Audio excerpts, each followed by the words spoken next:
Today we're going to be on a very encouraging and inspiring subject on today. But before we do that, I just want to talk about what's going on here at Nas Studio, at Nas 716 Studio. At 6 p.m. weekdays. On Mondays, we have Clearing the Mist with Ken Hamilton. Tuesday, of course, is myself vibing with Vicky.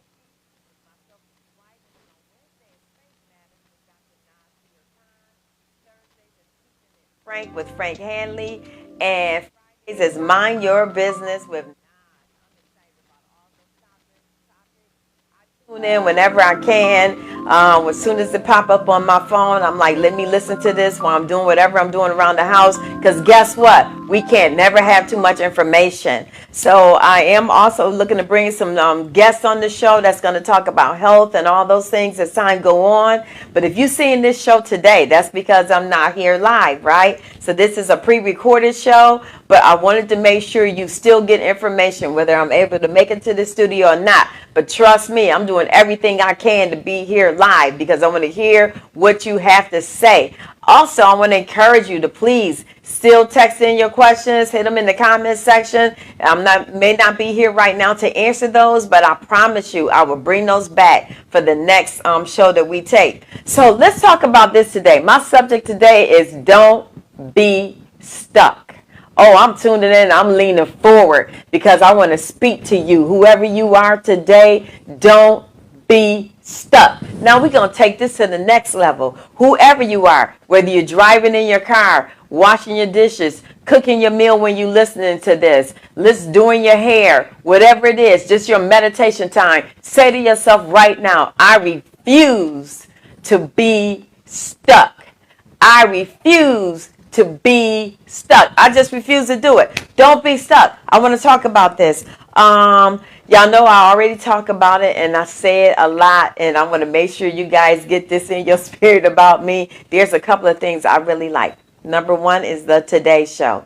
I get a whole lot of information from the Today Show. And so in the mornings, because I am setting my day, I'm owning my day. So I take that time to do my prayer, positive meditation, and getting down doing those sit-ups and things in the morning before I get going for my day. So I don't get to watch the Today Show in the morning at 7 o'clock like everyone else does.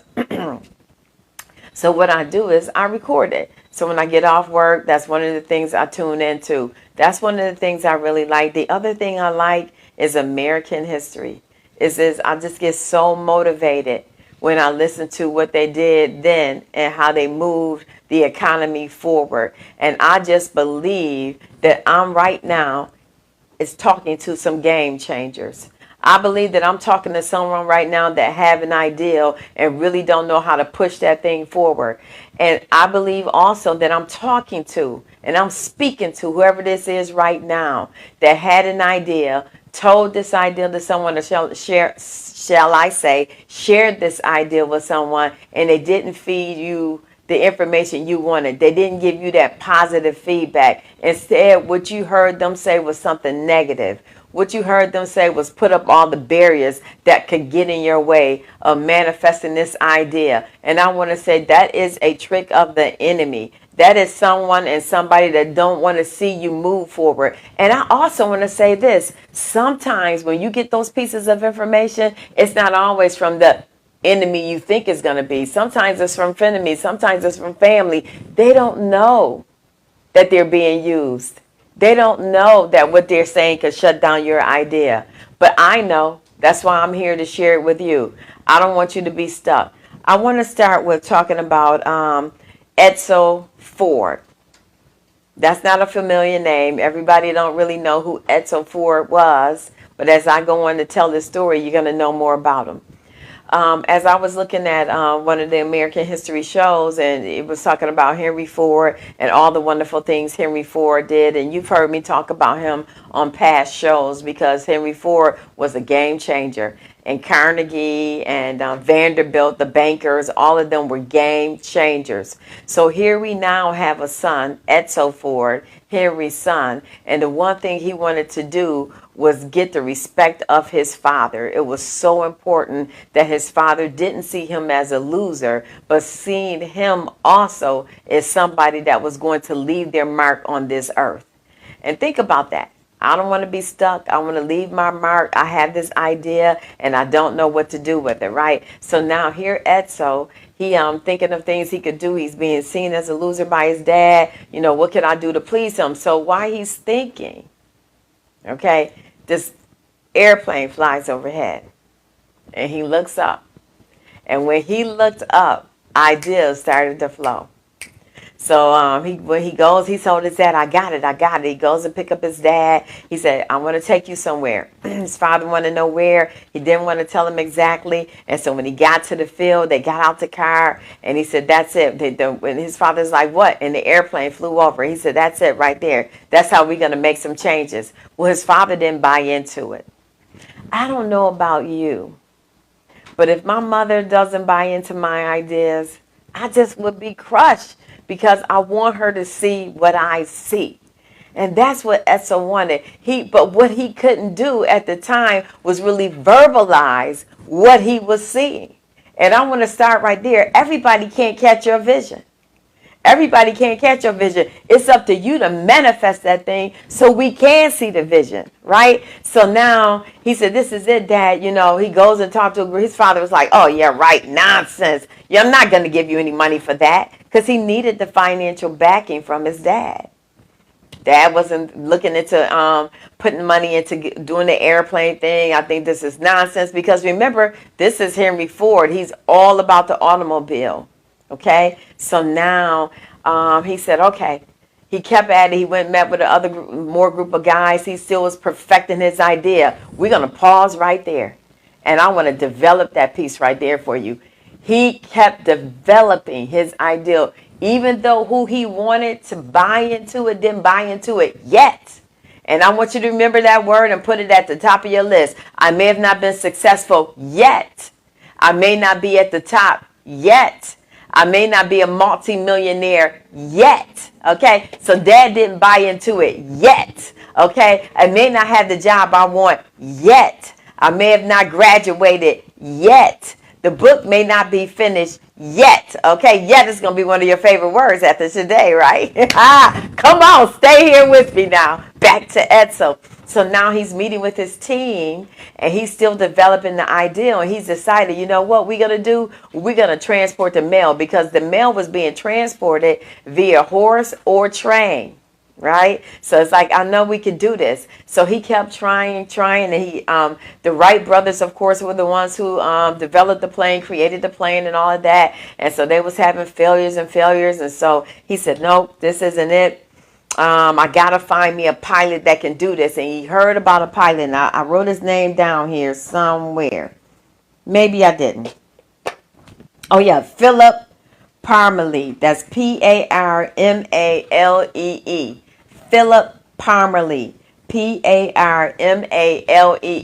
I'm spelling this name out for you because some people may be like me. I'm gonna look this up for myself, and I like people like that. I just get excited when I get somebody like that on my team. Okay, so now he finds out about Philip. He connects with Philip, and Philip is willing to do the flight for him. All right, we want to network with people that can catch that vision. That's what you want to do. Connect with people who can catch the vision. Don't you give up. Don't you know what? Everybody's not going to see it. Your best friend may not be that person. Stop thinking because this is my best friend, they got it. That may not always be the person. Here we go. We got a picture on the screen right now of Philip Parmelee. So it may not be your best friend, may not be your neighbor. It may be somebody you went to school with. And, you know, it may be somebody you was in class with, one of them, whatever kind of classes you were in, you know, journal class or whatever. May not even know them, but you like what they were saying in class. I did that when I was in class. I was paying attention to, you know, what some of the other people were saying when I was in for social work. And I was like, man, I like the way she think, you know. I like his perspective. Let me see if I can get him on to work where I'm working at. I want to surround myself with those kind of people, right? People who ask how. Not people who said, forget it, I can't see it. Because let me talk about the podcast right now, right? So me and Honest, who is the producer, sometimes we run into bumps, maybe the camera didn't work, transmission didn't go well, but we couldn't say, never mind, give up, because of little minor things like that. How can I fix this? How can I work around this? Oh, I'm coming down your street. I refuse to let you be stuck. I want how to be at the top of your list. What did Honest do? He went out and bought other kinds of equipment, different kinds of lights, whatever he needed to make it happen. And what was my job? To keep seeking, Lord, for the subjects that I should be teaching.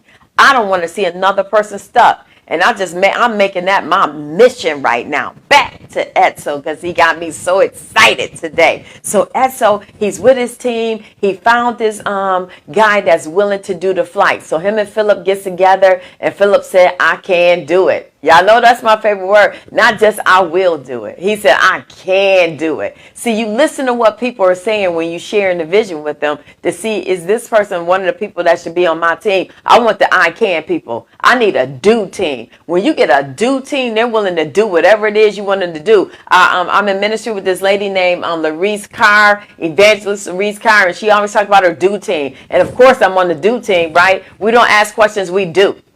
We just do. We know this is what we're supposed to do. We do. I need a do team. I know who's supposed to be on the do team because they're not going, no, I don't know. I don't know, Vicky. We can make that happen. This is the way we did it. I'm going to pause right there because on a few jobs I've been on, here's one of the famous lines they use, especially unions. Unions try and get people this phrase right here, past practices. Past practices. Oh, did you hear me? Because see, Etso wasn't caught up in his dad's automobile. He wasn't caught up in past practices. He was one of the game changers. Okay? Are you a game changer? I'm coming to this screen and I'm talking to you right now. I'm coming for you. I want to know, are you a game changer or are you stuck by the phrase called past practices? Don't you be stuck. And I like what he put up. If you don't want to get stuck, don't sit still. Come on. What they say, one of the worst things you could do is nothing. That's one of the worst things you could do is nothing because you stuck. Past practices. So when they hit you with that, so that is a problem because we're not trying to stay in past practices. Everything else is moving and changing. Everything else is moving and changing all around us. So why are we going to stay stuck and the past practices? You know what I hear when I hear people say past practices? I hear them saying, you know what, we want to stay here. That's what I hear. And that's so I say that. You know what, we need history. Don't get me wrong. We need history, but do we need to stay there? Did time stop? No, it didn't. Back to Etzel and Philip. Philip said, I can do it. They put the cargo on the plane, and Philip did it. Philip did it, and when he did it, Henry Ford was there, and Henry Ford was just, gave a smile and everything. He got the approval. He got the approval he wanted. And he went forth. And he was one of the first people to move mail on the plane and get it there faster than they could on the train. You might be the first. I like this one. It said, don't get so stuck in your ways that you can't change. Thank you, Sam Walton. Thank you for saying that. Don't get so stuck in your ways that you can't change. What do we have to do? Embrace change. Guess what? They didn't keep writing with the pen and the paper. Okay? They moved to computers. Don't be so stuck that you can't embrace change. Is Walmart's owner Sam Walton? He's the owner of Walmart. Sorry. He is the owner of Walmart. I love it. Sam Walton. Yep. So that's excellent. Look at what he's done with the Walmarts all around us. And that reminds me of Disney. When I went to Disney, all I did, I'm walking around the park taking pictures of all the inspirational sayings he had all over Disney Park. No matter where I went in Disney Park, it was some type of inspirational sign up to keep you encouraged as you move through the park. And so he wasn't just speaking to me just by what I seen at Disney. He was speaking to my soul. Every time I read one of those things, I said, I'm more than this. I refuse to be stuck. And what I was seeing is, if you can see it, you can do it. That's right. Don't be like the bird in the cage. The door is open and you still can't get out.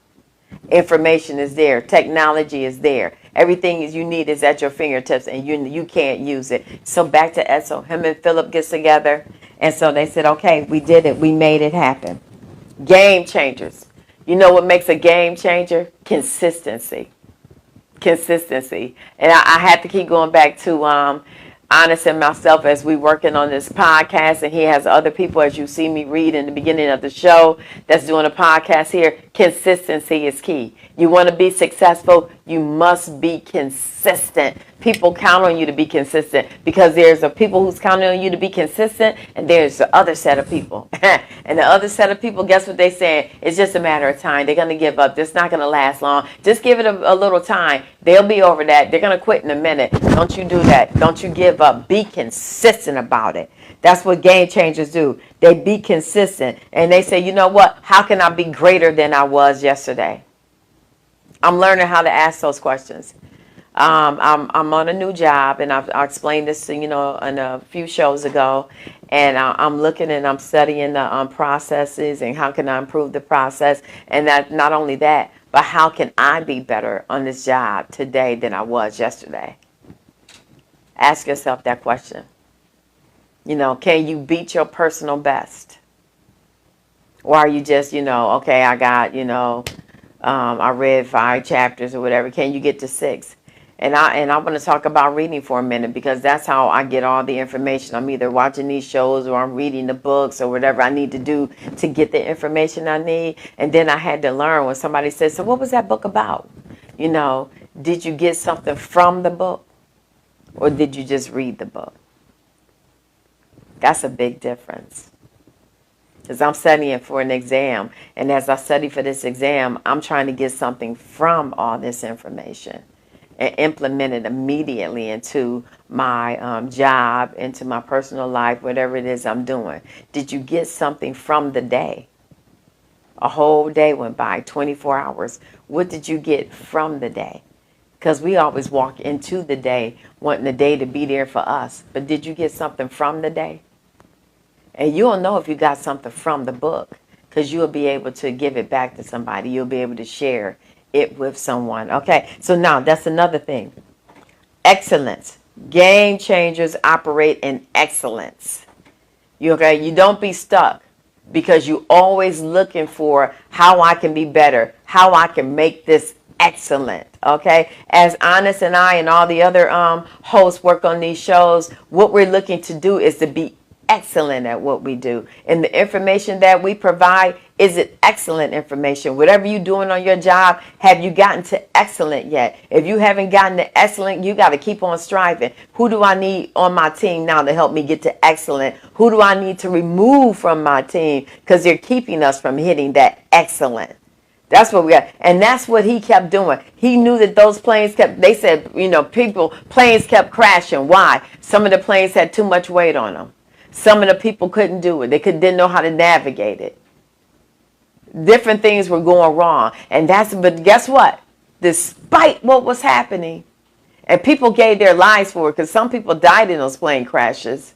But despite what was happening, didn't give up. Didn't give up. Kept on trying. Okay, we got to look at what we went wrong at. Where did we go wrong? What can we do better? There's nothing wrong with reassessing the plan.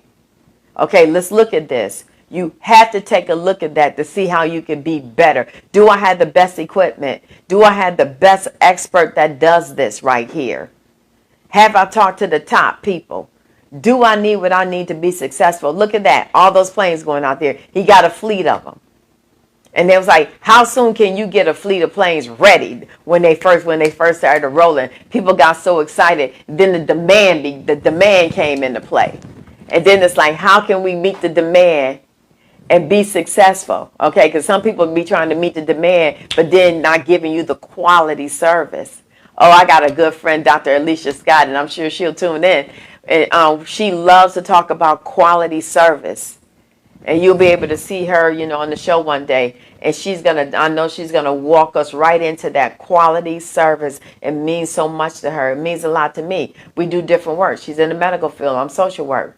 But when I'm at the City Hall, I have to talk to my team about we want to give quality service. Person-centered quality service. So now here we are. They going for the top thing. We want a fleet of planes. So now he got to hook up with the people that can take his idea. We want to be transporting mail on a plane. And now I got to get with the right people to design the planes to do what I needed to do.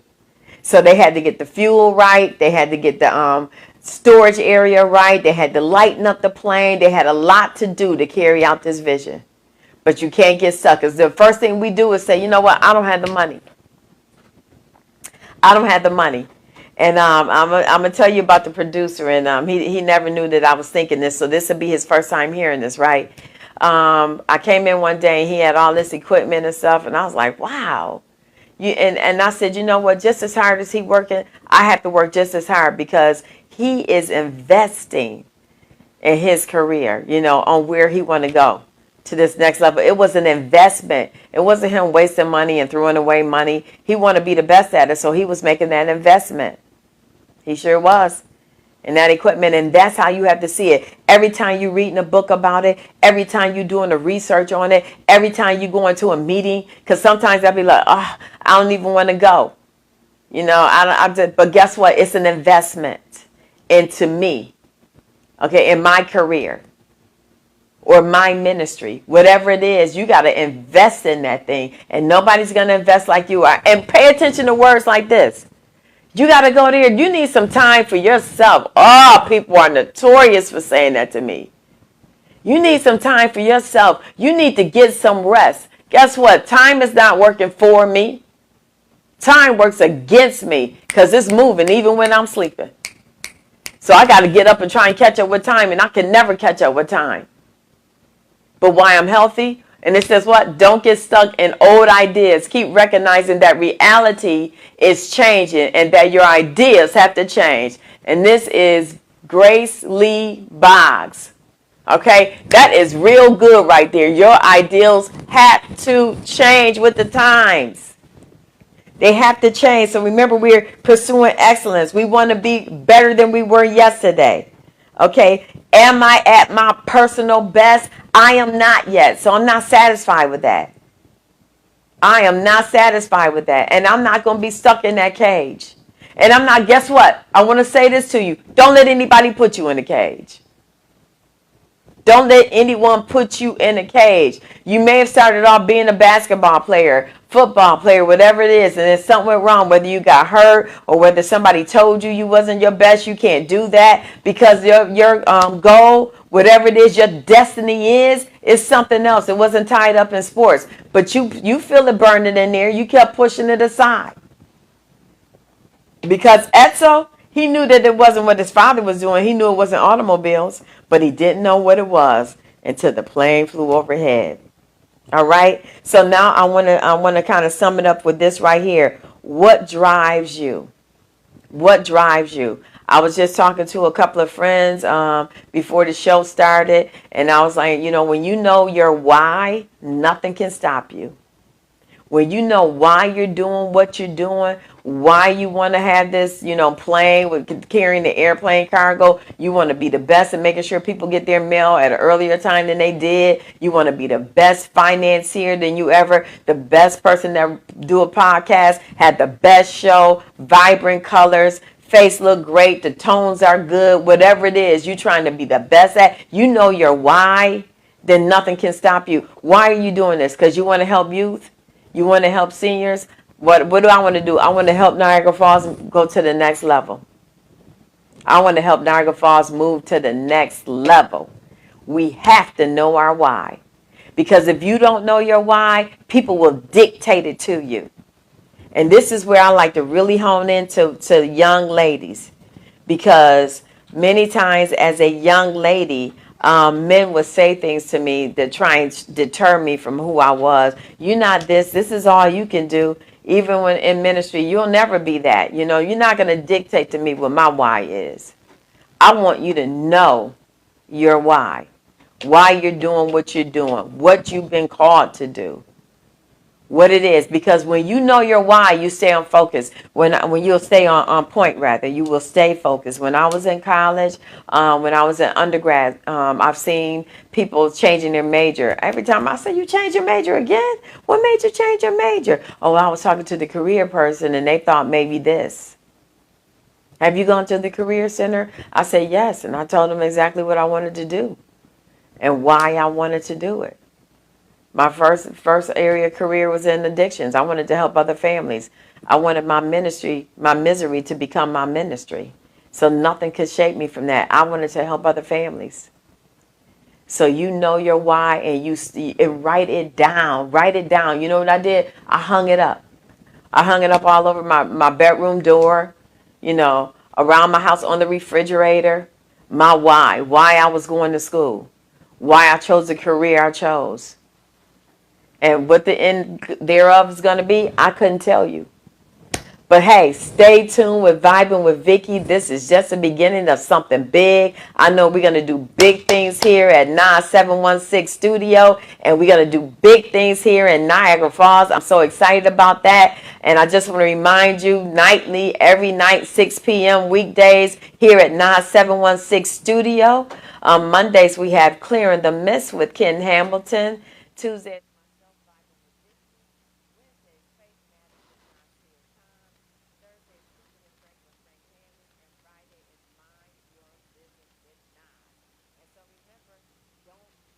Stuck. Don't be stuck. And now turn it on yourself and say, I refuse to be stuck. Thank you for letting me share. Remember, to the world, you might be one person, but to one person, you might be the world.